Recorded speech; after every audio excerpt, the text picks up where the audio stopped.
Okay. Welcome to Pallavi TV. నేను మీ కరుణాకర్. మనం రాష్ట్రంలో ముఖ్యంగా బీఆర్ఎస్ పార్టీలో నెలకొన్న సంక్షోభం గురించి మనకు తెలిసిందే. బీఆర్ఎస్ వర్సెస్ కల్వకుంట్ల కవిత అనే ఆహ్, యుద్ధం కొనసాగుతున్నదే.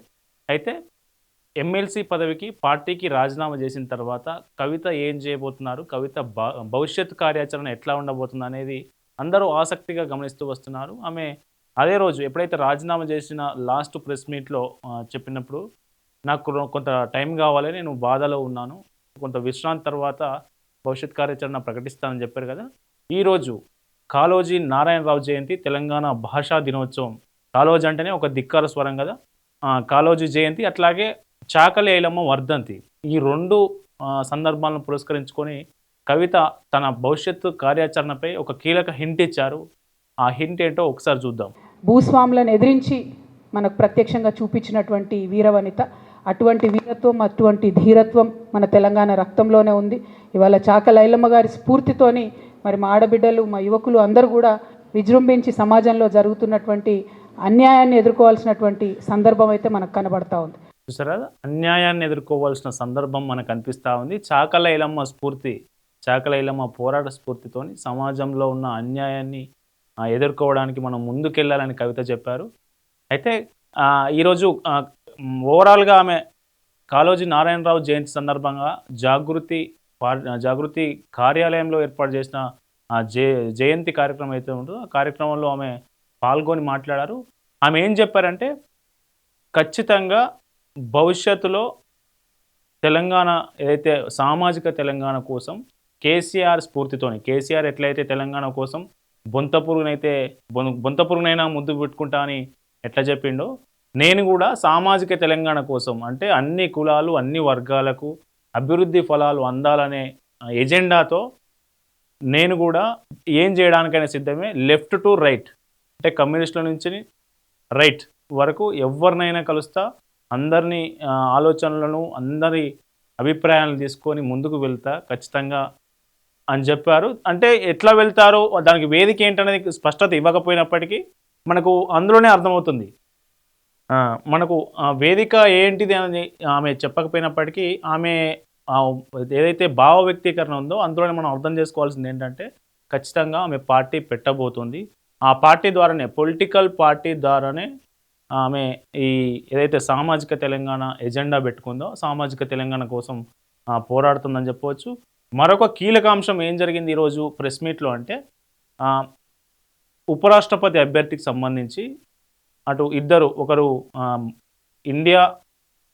ఇండీ కూటమి ఏదైతే ఉందో, ఇండియా కాంగ్రెస్ నేతృత్వంలోని ఇండియా కూటమి, అట్లాగే ఎన్డీఏ నేతృత్వంలోని ఎన్డీఏ, వీళ్ళిద్దరు అభ్యర్థులకు సంబంధించి బీఆర్ఎస్ పార్టీ ఇప్పటివరకు స్టాండ్ ప్రకటించలే. ప్రస్తుతానికి పోలింగ్ జరుగుతూ ఉన్నది. ఉపరాష్ట్రపతి ఎన్నిక కొనసాగుతున్న పరిస్థితి కనిపిస్తుంది. అయితే దీనిపై బీఆర్ఎస్ పార్టీ తటస్థంగా వ్యవహరించింది. ఏ పార్టీకి మద్దతు ఇచ్చేది ఇవ్వంది చెప్పలేదు. మరోవైపు వైఎస్ఆర్సీపీ ఎన్డీఏ అభ్యర్థికే మద్దతు ఇస్తున్నట్లు ప్రకటించింది.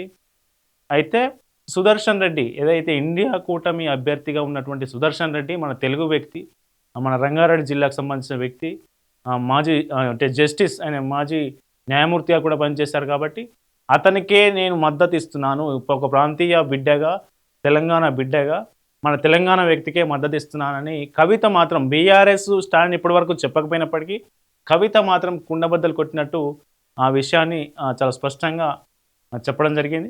ఎట్లా అయితే అన్యాయాన్ని ప్రశ్నించాలో అట్లానే మనవాడు అనుకున్నప్పుడు ఒక మేధావి, రిటైర్డ్ సుప్రీంకోర్టు జస్టిస్గా పనిచేసినటువంటి వ్యక్తి సుదర్శన్ రెడ్డి గారు, మరి అటువంటి బిడ్డకు వైస్ ప్రెసిడెంట్ ఆఫ్ ఇండియాగా ఒక కంప్లీట్ ఆపోజిషన్ పార్టీ అభ్యర్థిగా దేశంలో ఉన్నటువంటి అనేక పార్టీలు సపోర్ట్ చేసినటువంటి వ్యక్తి గెలవాలని కోరుకోవడం కూడా అది డెఫినెట్గా ఒక పాజిటివ్ ప్రాంతీయవాదం అవుతుందని చెప్పి నేను మనస్ఫూర్తిగా భావిస్తూ ఉన్నాను.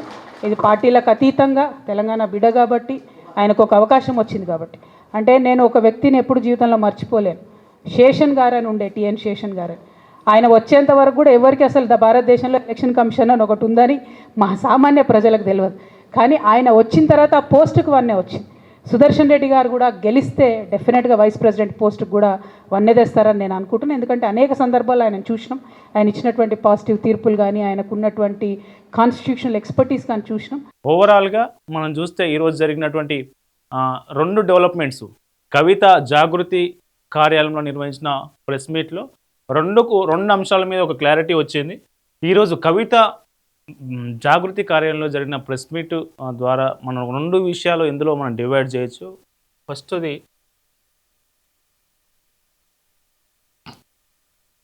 చాకలి ఐలమ్మ స్ఫూర్తి అని చెప్పింది. రెండవది ధిక్కార స్వరం కాళోజీ స్ఫూర్తి అని చెప్పింది. వీళ్ళిద్దరి, ఒకరిదేమో వర్ధంతి, ఒకరిదేమో జయంతి. వీళ్ళిద్దరి నేచర్ అంటే వ్యక్తిగతంగా జీవితాన్ని కనుక మనం ఒకసారి వెనక్కి తిరిగి చూస్తే, ఈమె అప్పటి భూస్వాములు, పెత్తందారులు, పెట్టుబడిదారులకు వ్యతిరేకంగా ఈమె పోరాడింది. కాళోజీ కూడా నిజాంకు వ్యతిరేకంగా ఒక కవిగా తన అక్షరాలతోని నిజాంతో యుద్ధం చేసినటువంటి వ్యక్తి.